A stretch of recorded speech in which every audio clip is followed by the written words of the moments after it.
Okay, just a very quick one today. Actually redoing this because previously I did it around Millennial Woes' reaction to the story, and I've kind of just talked about him enough at this point.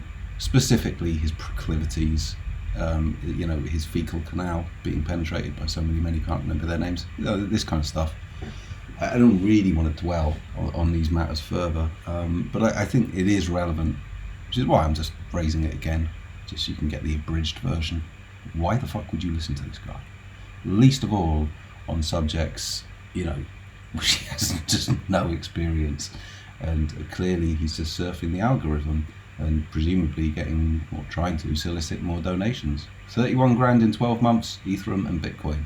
Who's sending him that? Philanthropists? I don't know. Yeah, philanthropists from fucking Muscovy. And quite possibly Tehran and quite possibly Peter Thiel, and there's not really any difference between any of those sources. Anyway, moving past that, what he and a whole raft of others, which is why, again, it is worth broadening the scope here, are, they're information laundering this story with Budanov. Budanov has basically said we need to get some migrants, so I'm kind of relaxing some of the rules around this. I mean, I don't like this news, to be honest with you, but I understand this news as someone who lives in Ukraine, someone whose work is adjacent to construction, and I understand what's going on in the construction industry in Ukraine, and I understand what's going on with the fucking munitions factories, to some extent.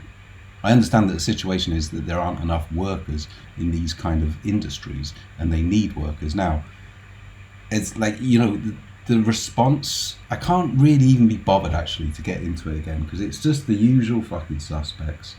They get this little they get the information laundered version, oh my god, and then you got idiots, Dopamine Slags, and they're saying stuff like, oh, what was it, if I was a Ukrainian soldier, I'd switch sides immediately at this news. And Ukrainian soldiers aren't going to fucking surrender or switch sides, as you put it, to the country which has been habitually torturing Ukrainian soldiers for the last 3 to 4 fucking years in this war. And we're talking about conscripts. We're talking about some guy from fucking Dnipro who gets drafted and goes to war and gets captured by the fucking Russians. They fucking habitually torture them to an inch of their fucking life, psychologically. So I'll just switch sides because Budanov wants to fucking get some people working in the construction industry, because there's hardly any labour force currently in Ukraine, active labour force for these industries. This is a fucking shit situation, and shit situations happen when you're invaded by countries like Russia. So Ukraine is in a shit situation, but they're all just doing the victory fucking dance. And actually, if you listen to what Budanov said, basically saying, well, we can't attract people because they all want to fucking leave, basically. And you have to look at the situation. Firstly, obviously, primarily, there's a fucking war on. If you work in fucking factories in Ukraine, specifically if a lot of these factories will be munitions or they'll be related to the military industry, this is a fucking target. So who the fuck wants to come to Ukraine, where the hryvnia, the local currency, is on its fucking arse, and work in a fucking munitions factory and literally be a fucking military target? Who's going to do it? People from Norway, Norwegian construction staffers, or I don't know, fucking Welsh construction staff, or wherever you like, Portuguese, Spanish, Germans, Canadians, are they going to come and work in a fucking factory in Kharkiv? Of course they're fucking not. Because even if they thought, well, yeah, I'll take my chances, they'd get fuck all money because the hryvnia's on its fucking arse. And what are they going to do? Send money home to Norway? What the fucking the average weekly wage in Ukraine is? It's absolute button. So this is nonsense. So clearly, if you need to have workers on a temporary contract, you need to get them from very low income countries. I mean, this is kind of economics, and it's an economics which has resulted from a fucking shit situation. So I don't know, as I say, in the construction industry right now, there's so many people are trying to kickstart the economy. People have got building projects which they've got in the works. They're trying to get things moving, and you just literally can't get the construction workers. There's so much which is all fucking backed up, and it has been for fucking years, because you've got people who are skilled in construction, like a lot of them are in the army because they're needed in the army. Construction work, anything adjacent to that, electricians, all the rest of it. So you've got a load of them who are in the fucking army, and then you've got a load of men as well who don't leave the house very often for fear of being drafted. Again, it's a shit situation. Shit situations happen when you're invaded by fucking Russia. So a lot of these guys are working on the internet and doing stuff like that, and they're just wary of leaving the house, so they're inactive in terms of that kind of industry.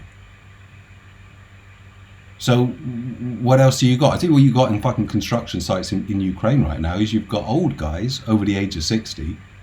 Now, many of them would be foremen, but a lot of them are actually doing labouring work. And you've got young guys under the age of 25 who are outside the draft. But you haven't got that many of them, because quite a lot of them don't actually, under 25-year-olds, a lot of them don't actually want to work construction. So what else have you got? You got like soldiers on leave, topping up their wages, and you've got guys who've already done a term in the military. And not that much else, to be honest. So, like, what the fuck can Ukraine do? And what he's talking about is I think he's talking about Ethiopia specifically. I don't think this is a good idea, to be honest, but I understand that the situation is, well, it's pretty fucking desperate.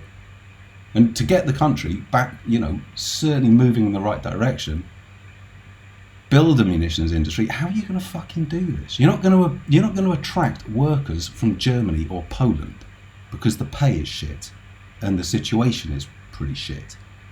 So why the fuck would they come? So this surely doesn't require that much explaining, does it? So what are they going to do? They're going to say, well, we can't have munitions factories, or we've got to work at snail's pace. I mean, again, I don't think it's a good idea. The reason why I don't think it's a good idea is I think a lot of these countries, such as Ethiopia, which is a good example, I think that's a security risk, because fucking Russia's all over Africa. So how easy is it for Russia to just, you know, pay someone Bwembe, and he comes in and, I don't know, well, you don't know what he's fucking doing, do you? So I actually think there's a security risk involved in all this. That's my instinctive feeling. And that, I mean, you know, there has always, well, prior to the war, there was a very small, insignificant amount of migrant workers in Ukraine. Very occasionally, you'd get a fucking, you'd get a cab and it would be a fucking Indian guy. It's not completely out of the realms of possibility back then. You had a lot of international students as well, because the universities here are fucking good and they're cheap. Just get a fucking top quality education and don't pay very much for it. It'll be in English, and certainly in a lot of places. So, you know, if they do bring in, I mean, this is, I don't think they're going to bring them in significant numbers, because they won't stay. I mean, that's what Budanov says. He says, look, the problem is, you know what the fucking problem is, they come here and they just fucking leave, because they don't want to be it, because they want to go to fucking Germany, they want to go to Poland. They got their eye on a prize that doesn't involve, like, the potential of being bombed and earning fuck all money that you can send home. Realistically. I don't know how you can come here and save money to send home, which is basically what all these people want to do. I mean, you'd have to be from a fucking low-income country to do that right now. So, you know, that's the situation. So there you go. I can't, as I say, I just can't be bothered talking about the usual fucking suspects and all this. This is too long. It's stuff I've said before. It just gets repetitive, even for me. It gets repetitive, but you know, this point does need to be raised. It is a fucking shit situation. Again, this is what happens when, you know, you get invaded by Russia. I mean, that white-pilled Morgoth, that invasion.